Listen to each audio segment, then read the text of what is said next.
being in California on a seashore and seeing the immense Pacific, that I said I was never taught when I was a boy about the beauties of this earth, the earth in totality. And I wrote then an essay which was the need for a global education. That we should begin with the globe, with our magnificent planet, with the whole of humanity, and make the nation and all other groups as being part of this.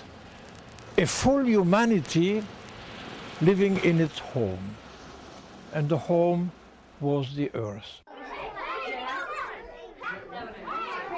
The holistic perspective of this school means a whole lot to me, where in a standard public school system, everything is so segmented, and they go to math and language and science. And here, all of that is incorporated into a fun, creative way of learning where they can engage their imagination, use their creativity to explore the world.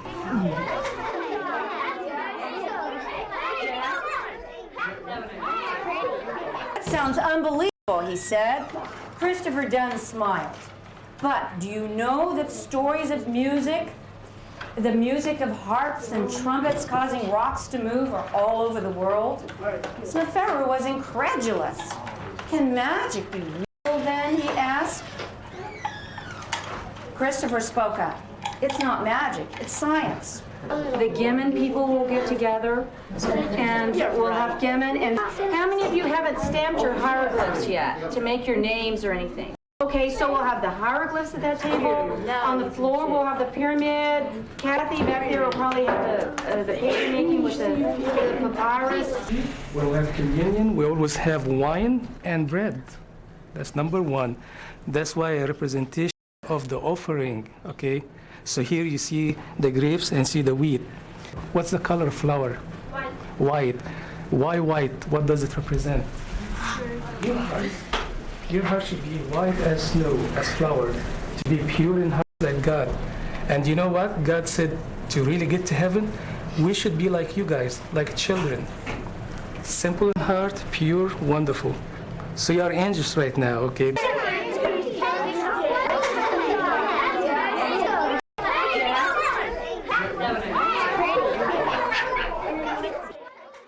German people, we are glad to welcome everybody.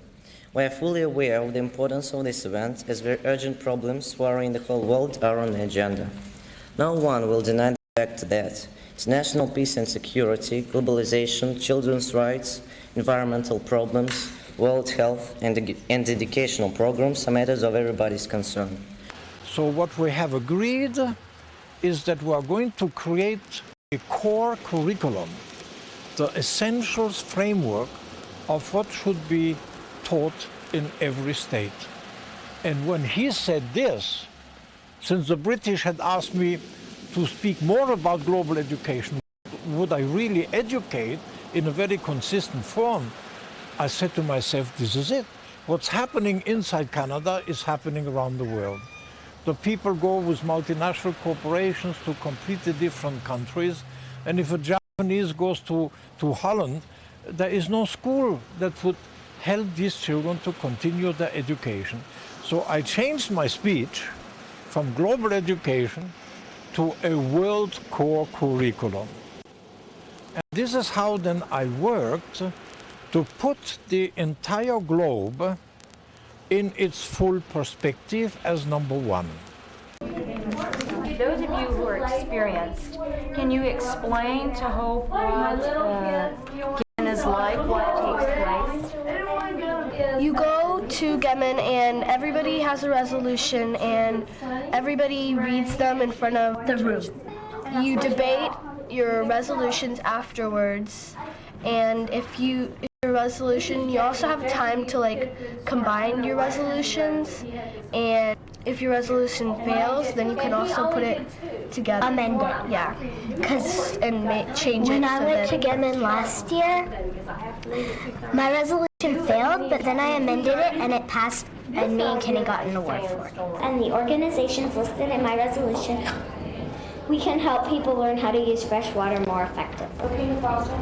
Is the delegate aware that landlocked countries receive less rainfall than other countries? Yes. What is the point of this if it can't help all countries of all the nations? Does the delegate realize that using organic farming makes the soil healthier, so it stores the water so it doesn't need as much water? Yes, I'm aware of that. Unemployment, education, the advancement of women, and open agenda. I think I want to do it on like child labor or something. What's child labor mean?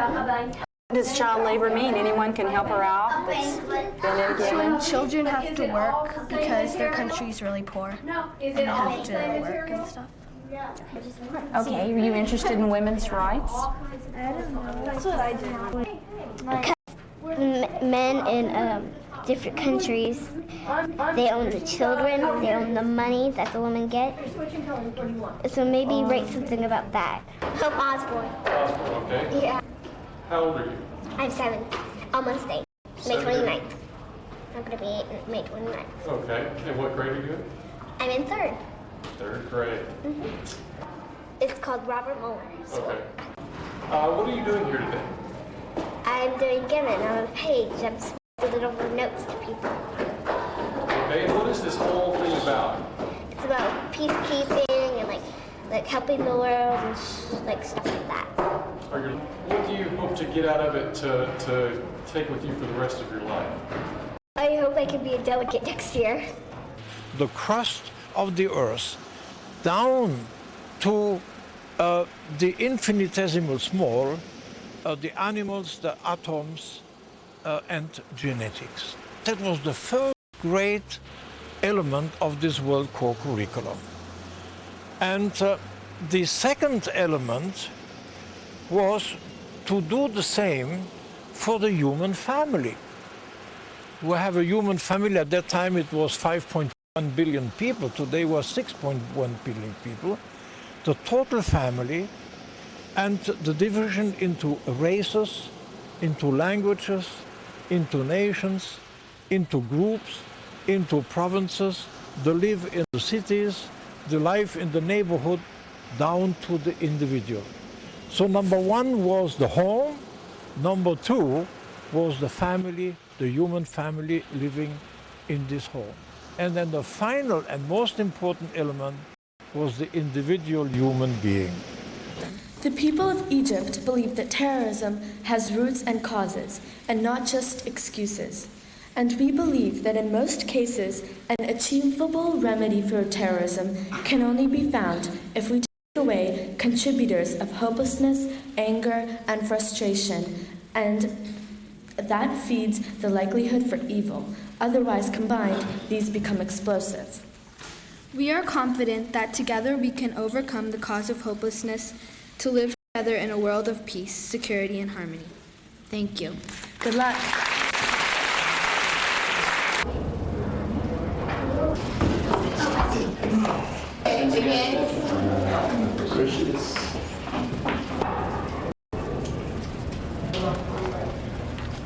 Do you yield the points of information? All right, please do.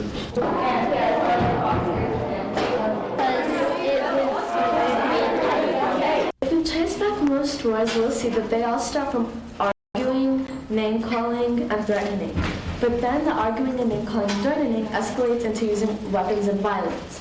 From that point, it's too hard to stop. The Conflict Prevention Task Force, or CPTF, most important means is preventing violence, conflict, disagreements. Our goal is for all nations to have their own task force and be able to solve problems on their own.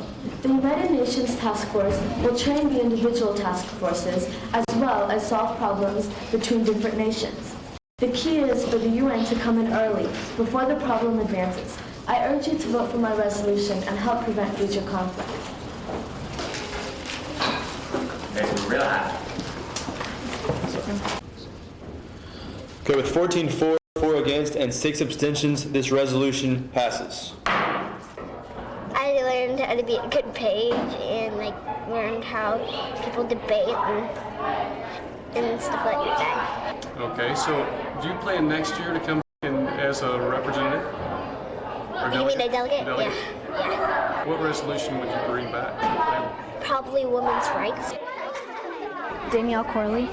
Okay.